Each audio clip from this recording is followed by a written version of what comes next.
શ્રીમદ્ ભગવદ્ ગીતા અધ્યાય 14 શ્લોક 2 ઇદમ જ્ઞાનમ ઉપાશ્રિત્ય મમ સાર્ધમ્યમ આગતાઃ સર્ગે અપી ન ઉપજાયન્તે પ્રલયે ન વ્યથંતિ ચ.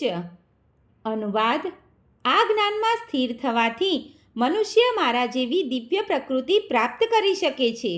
આ પ્રમાણે સ્થિત થવાથી તે સર્જન સમયે જન્મ લેતો નથી કે પ્રલયકાળે વ્યથિત થતો નથી. ભાવાર્થ: પૂર્ણ દિવ્ય જ્ઞાન પ્રાપ્ત કરી લીધા પછી મનુષ્ય જન્મ મરણના ચક્રમાંથી મુક્ત થઈને પૂર્ણ પુરુષોત્તમ પરમેશ્વર સાથે ગુણાત્મક એકતા પામે છે.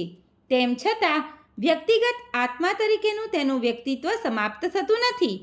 વૈદિક સાહિત્યમાંથી જાણવા મળે છે કે જે મુક્ત આત્માઓ આધ્યાત્મિક આકાશમાં આવેલા દિવ્ય ગ્રહોમાં પહોંચી ગયા છે તેઓ નિરંતર પરમેશ્વરના ચરણારવિંદના દર્શન પામી તેમની દિવ્ય પ્રેમમય ભક્તિમાં પરોવાયેલા રહે છે.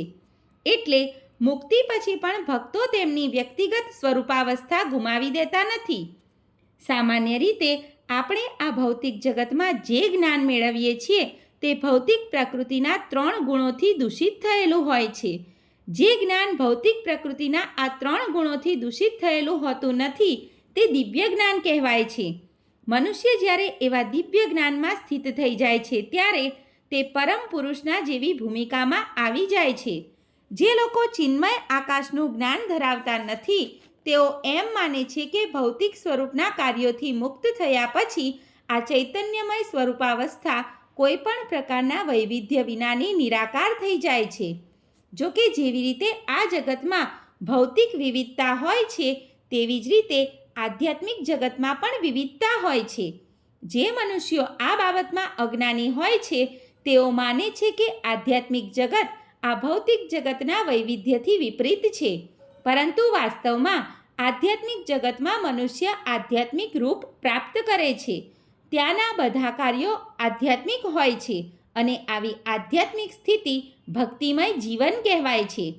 ત્યાંનું વાતાવરણ દોષરહિત હોય છે અને ત્યાં મનુષ્ય ગુણાત્મક રીતે પરમેશ્વરની સમાન હોય છે. આવું જ્ઞાન પામવા માટે મનુષ્ય સર્વ આધ્યાત્મિક ગુણો વિકસાવવા જોઈએ. જે મનુષ્ય આ રીતે આધ્યાત્મિક ગુણો વિકસિત કરી લે છે તે આ ભૌતિક જગતના સર્જન કે વિનાશથી પ્રભાવિત થતો નથી. સર્વે મિત્રોને દીપ્તિ જોશીના જય શ્રી કૃષ્ણ.